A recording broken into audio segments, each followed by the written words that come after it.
Hey, you. You're finally awake. When people think of the NES, names like Final Fantasy and Dragon Quest come to mind, legendary games that shaped the RPG genre. But what if I told you there was an entire realm of classic RPGs that never left Japan? While the West enjoyed the early days of turn-based battles and epic quests, Japan kept some of the most intriguing, innovative, and downright fascinating RPGs all to themselves. Today we're going to be diving into 7 unforgettable NES RPGs that remained exclusives to Japan. Games that are filled with mystery, creativity, and systems ahead of their time. Now, as always, this isn't a top 7, this is just 7 suggestions, and if there's more I've missed, put them in the comments below and let me know what I should be talking about. Before we go into this list, if you think I deserve it, please hit the like and subscribe button. I really appreciate it. We also have a weekly podcast where you can come and join over, where this week we're talking about Ninja Gaiden for the NES. And we've also got a $1 a month Patreon where you can get involved, join the Smut Squad, and get your own show. Let's get into it, shall we? 7 NES RPGs that never left Japan. Chaos World. Chaos World is a tactical RPG developed by Natsume and released in 1991 for the Famicom. Though it never left Japan, the game has built a modest cult following among retro enthusiasts who have played fan translations. Released during the twilight of the Famicom, Chaos World combined elements of strategy, real-time automation, and RPG customization in a way that felt fresh and ambitious for its time. Its complex system and polished presentation made it one of the more advanced Famicom RPGs that Western audience unfortunately missed. Which me, a lover of tactical RPGs, is angry I am not Japanese for this reason. The story follows a young hero tasked with saving the kingdom of Rabis from a great evil after the king is afflicted by a mysterious illness. Players must assemble a party of adventurers and journey across the vast land, uncovering the secrets behind the chaos spreading through the realm. Chaos World allows players to choose their gender and customize the main character's appearance and stats. This level of personalization was extremely rare on the NES and gave the game a unique identity from the start. Christ, this is quite controversial. Choosing your gender these days, that seems like a dangerous choice of ethics. One of the game's most unique mechanics is its real-time battle automation system. Rather than directly controlling each character's actions during combat, players assign tactics and roles ahead of time, such as healing, attacking or defending, and watch as battles unfold automatically. This was a bold decision for its time and made the game feel more strategic and fast-paced compared to other menu-heavy RPGs of the early 90s. Graphically, Chaos World shines with bright, detailed sprite work, an impressive array of character designs and enemy types. Towns are full of personality, and the battle animations, especially spell effects, are striking for an 8-bit game. The game also features a day-night cycle that affects NPC behaviour and quest availability, a feature that would later become standard in more modern RPGs but was cutting edge for its era. The job system is another standout feature. Players can assign various classes to each party member, such as a knight, magician or monk, and later change them mid-game. Each class comes with unique skills and growth paths, encouraging experimentation and replayability. With over a dozen possible companions to recruit, the game offers a level party customization more akin to titles like Final Fantasy V or Tactics Ogre. Exploration in Chaos World is engaging, with numerous side quests, hidden treasures, and optional characters to find. The game world is large and non-linear, encouraging players to explore off the beaten path.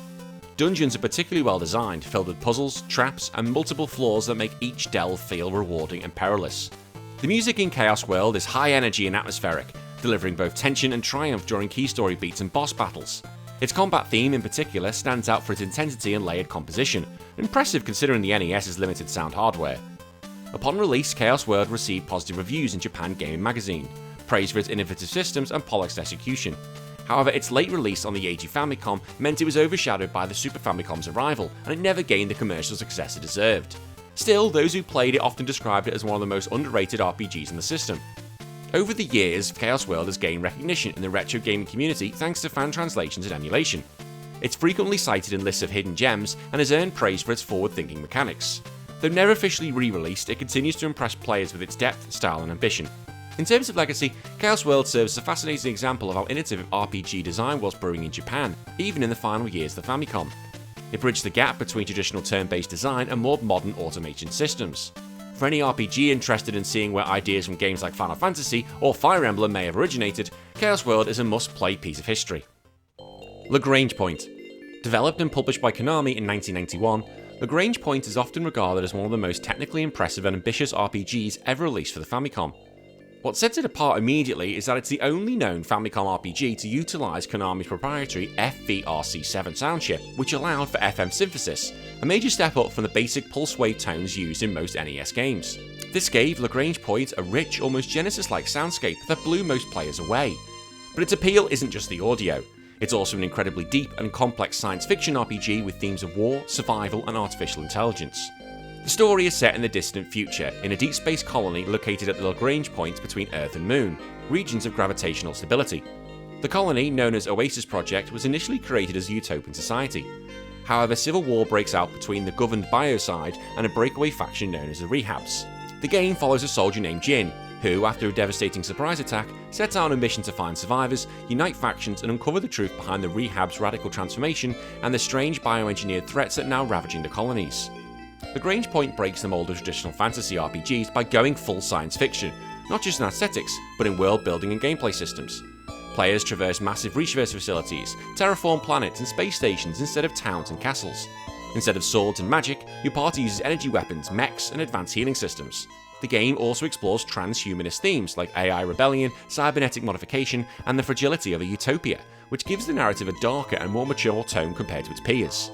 I would have liked this growing up. I was a big boy. I could have dealt with a mature theme and story, I think. Gameplay-wise, Lrange Point sticks to a traditional turn-based combat system, but with several notable innovations. You can have up to 4 party members at once, and each has access to a wide variety of weapons and armour that can be equipped, upgraded or fused. Enemies drop biochips and mecha parts used to enhance equipment or trade for items, providing a loot and crafting loop more in line with modern RPGs. There's also a strategic emphasis on positioning, elemental resistances, and exploiting enemy weaknesses. Graphically, the game is a marvel for the Famicom.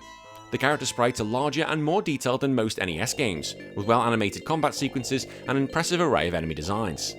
The environments, sterile labs, neon-lit corridors, overgrown ruins, and richly textured with a level of sci-fi atmosphere rarely seen on 8-bit hardware.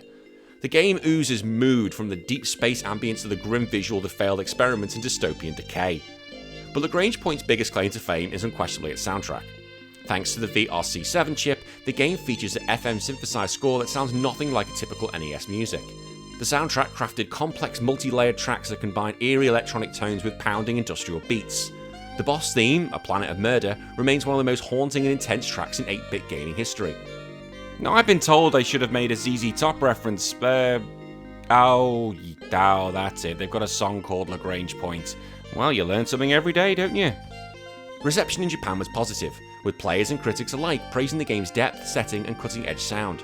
However, the game was released during a period when Konami was shifting its focus towards the Super Famicom and international markets. As a result, Lrange Point was never translated or exported, despite being one of the most impressive RPGs of its era. Its heavy reliance on Japanese text and complex mechanics likely made localization a daunting task. For many years, the game remained a holy grail among import gamers. Fan translations finally made it accessible to a global audience, and it was quickly hailed as one of the most unique and forward-thinking games in the system. Modern players often compare it favourably to early Phantasy Star entries or even Final Fantasy VII in terms of atmosphere and sci-fi world building. Today, Lrange Point enjoys a legendary status among NES RPG collectors and enthusiasts. It's frequently cited as a technical masterpiece that pushed the limits of what the Famicom could do. More than just a curiosity, it remains a compelling and thoroughly playable RPG that could easily hold its own alongside the 16-bit giants that followed it. It's proof that Konami were experimenting with genre-defining ideas, even before the mainstream RPG boom truly exploded. Sweet Home. Capcom's Sweet Home is one of the most unique and influential RPGs ever released for the Famicom, yet it remained exclusive to Japan. Released in 1989, the game was based on a horror film with the same name and was developed with input from the movie's director. While it initially flew under the radar, Sweet Home has been a cult classic, and for good reason. It's widely considered the spiritual predecessor to Resident Evil or Biohazard, borrowing and inventing mechanics that would become foundational in the survivor horror genre. The game's story follows a team of 5 filmmakers and researchers who went to the long-abandoned Mamiya mansion to uncover and document the final ferocity of a deceased artist. But things quickly take a dark turn as the team becomes trapped in the mansion, haunted by ghosts, monsters, and a murderous presence tied to the tragic fate of Lady Mamiya, the artist's widow. As the team explores, they uncover journal entries and environmental storytelling that slowly reveal the mansion's horrifying past. Sounds a bit Resident Evil, doesn't it? My god, how good is the first Resident Evil? It's like one of the best games I've ever played, with the GameCube version.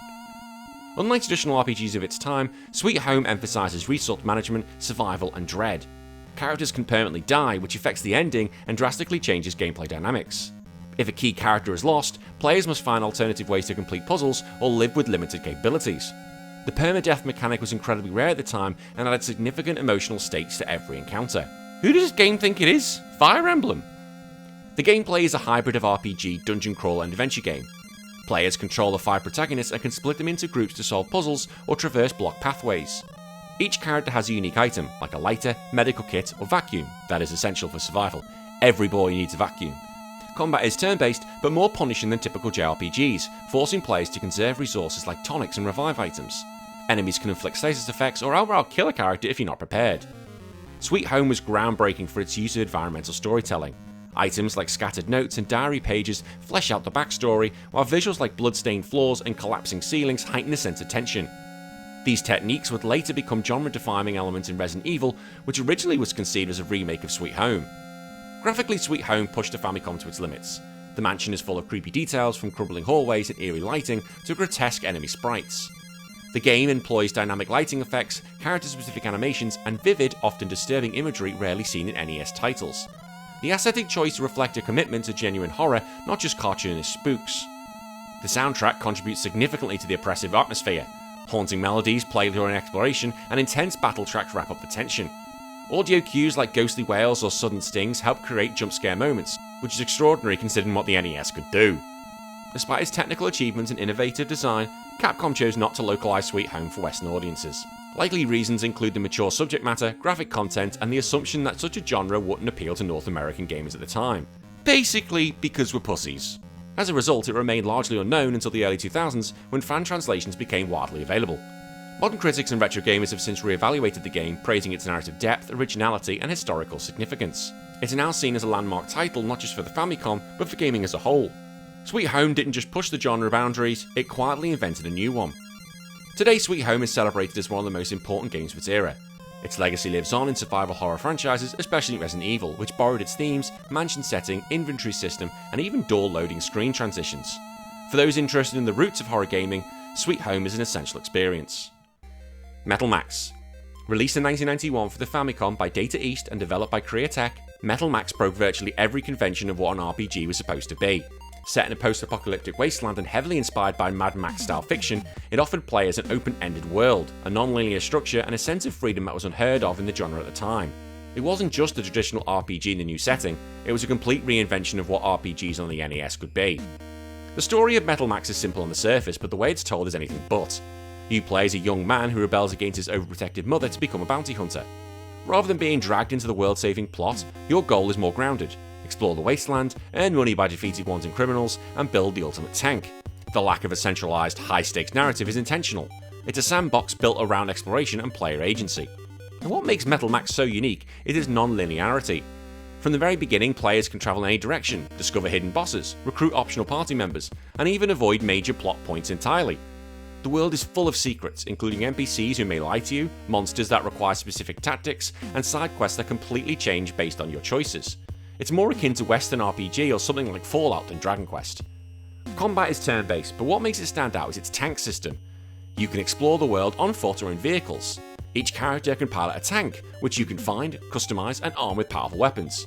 Tanks come with separate HP, fuel, weight limits, and armor plating. Learning how to balance your tank's firepower and mobility is a key part of mastering the game. Some battles are nearly impossible on foot, but manageable with the right tank build. To be honest, I'm done. I don't need to talk about this anymore. It's an RPGs with tanks. Tanks, people. Tanks. Fine, but carry on. The customization runs deep. Players can install different cannons, machine guns, and special equipment onto their tanks.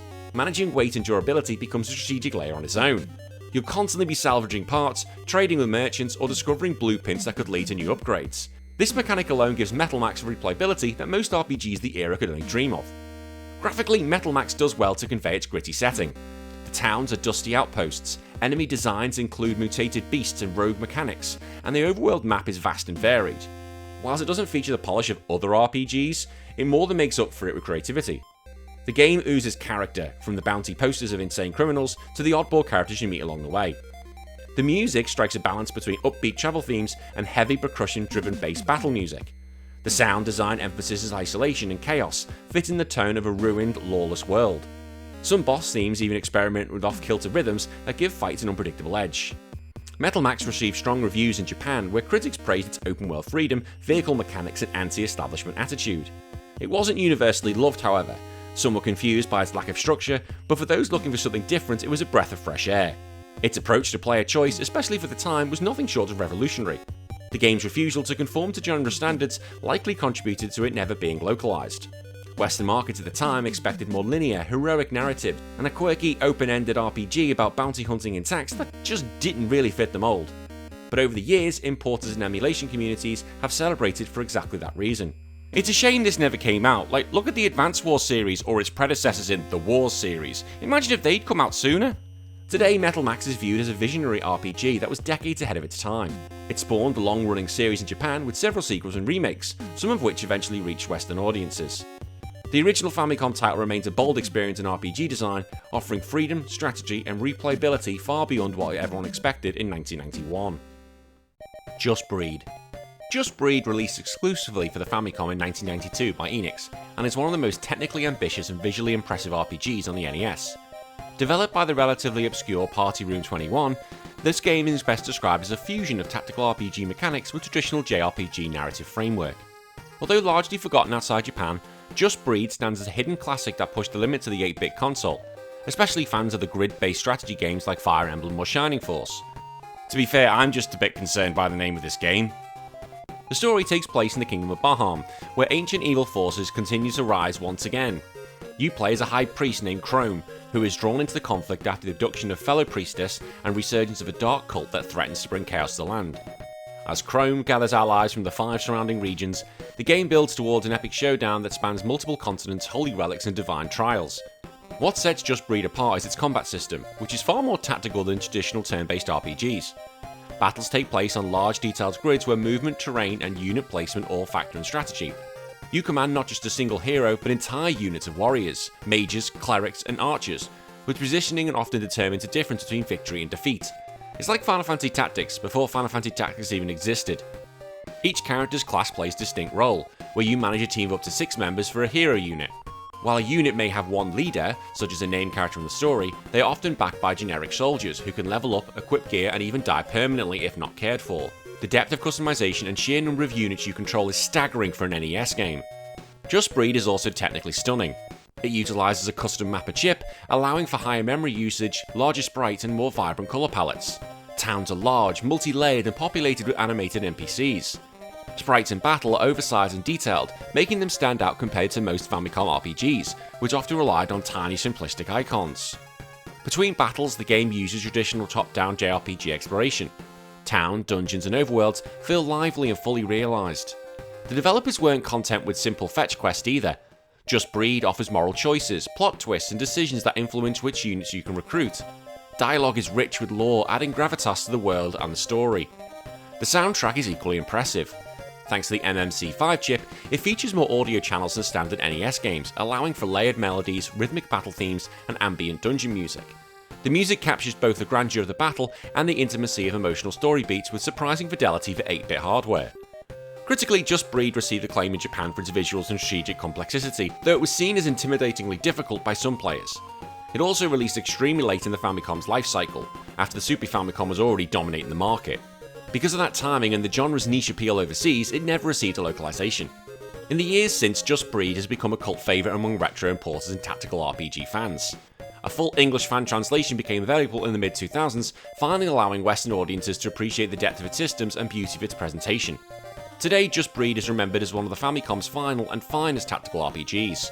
It took inspiration from Fire Emblem, but expanded the formula in ambitious directions, offering deep combat, large-scale battles, and technical wizardry rarely seen on the NES. It's a true hidden gem for anyone who loves strategy and storytelling in equal measure. Chronicle of the Radia War. Chronicle of the Radia War, or Radia Senai, was released for the Famicom by Tecmo in 1991. Though not as well known as other RPGs of its era, it's a standout example of how experimental and sophisticated Japanese exclusive titles could be. Blending action RPG mechanics with a rich cinematic story, Radia Senai was something of a swan song for the Famicom, pushing the system's capabilities in both design and storytelling. Set in a far-off land where advanced technology and ancient magic coexist, the game tells the story of a mysterious, amnesiac protagonist who is drawn into a war that spans continents. As the player explores the world and fights to stop a revived ancient empire known as the Radia, memories slowly return and the true identity of the protagonist is revealed. The narrative explores themes of identity, loyalty, war, and redemption, topics far deeper than most NES games. Now, I'm not putting the big reveal on here because where's the fun in that? The game employs real-time combat system, quite different from the turn-based battles that define many 8-bit RPGs. Similar to Secret of Mana, you control the protagonist directly, while AI allies assist in combat. However, you can also pause the action to issue tactical commands to your party, allowing you to balance real-time fluidity with strategic oversight. It's a fast-paced and engaging system that was far ahead of its time. Character progression is based on traditional leveling and equipment upgrades, but the party dynamics stand out. You eventually recruit up to 7 unique characters, each with different backgrounds, personalities, and battle roles, from a desert bandit to a noble healer. The dialogue evolves over time, and many events are only revealed through optional scenes or specific party interactions. Visually, Radia Senai is a triumph for the Famicom. The overworld features detailed terrain, while towns are dense with architectural variety and animated NPCs. The battle sprites are large and colourful, and the game's cutscenes, complete with custom portraits and cinematic transitions, were among the most polished in the system. It felt more like a Super Famicom title in presentation rather than a typical Famicom game. The music blends futuristic synth-like melodies with haunting medieval motifs. Dramatic tracks during boss battles contrast with serene town themes, and the compositions enhance the emotional impact of major story events. Unusually for the time, Radia Senai also includes moral decisions and multiple narrative paths. Certain characters may die depending on your actions, and while other story beats are only accessible if you explore thoroughly enough or make specific dialogue choices. This added replay value and player agency that wasn't common in 1991, and foreshadowed design choices that would become popular in RPGs a decade later. Despite its quality, the game was never localized, likely due to its heavy text, mature themes, and declining interest in the NES titles outside Japan by 1991. Additionally, Tecmo wasn't a major RPG player in the West market at the time, so the game slipped under the radar of international audiences. Only decades later would it gain the recognition it deserves. In the 2000s, Chronicle of the Radia War received a high-quality fan translation, finally making it accessible to non-Japanese speakers. Critics and players praised its bold narrative, flexible gameplay, and impressive visuals. It has since appeared on numerous hidden gem lists for the Famicom and frequently cited by retro RPG fans as one of the console's finest under-the-radar experiences. Today, Radia Senai is remembered as a groundbreaking hybrid of action and RPG design. With its dark and mature story, real-time battles, and high production values, it remains one of the most innovative and polished RPGs never released outside of Japan. It's a game that belongs in any discussion about the evolution of the genre on the NES. And finally, Dragon Ball Z Gekki Shin Frieza. Yeah, Dragon Ball Z game, I never knew this. Released in 1991 for the Famicom by Bandai, Dragon Ball Z Gekki Shin Frieza is the second RPG entry in the long-running Dragon Ball Z series, following Kaioshu's Saiyajin. Unlike most action-heavy Dragon Ball games Western fans grew up with, this title took a more strategic, card-based RPG approach and adapted the iconic Namek saga, the battle against Frieza, into a turn-based format. While it officially never left Japan, it played a significant role in shaping how anime tie-in games approach storytelling and mechanics in the RPG genre. The game begins shortly after the events of the Saiyan saga. Goku is recovering from his injuries, while Gohan, Krillin, and Bulma travel to planet Namek in search of the Dragon Balls. The player takes control of this group and progresses through key plot events including encounters with the Ginyu Force, the resurrection of Piccolo, and the climactic battle with Frieza.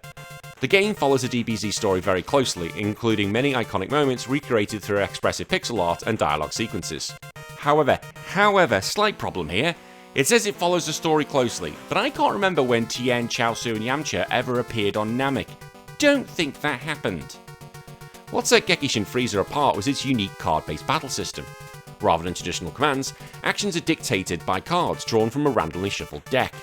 Each card has a number that determines attack power, defense strength, and occasionally a special effect like dodging or critical hits. The turn order and outcome of each move depending on comparing your card with the enemies. This added a layer of strategy and chance that was both refreshing and frustrating.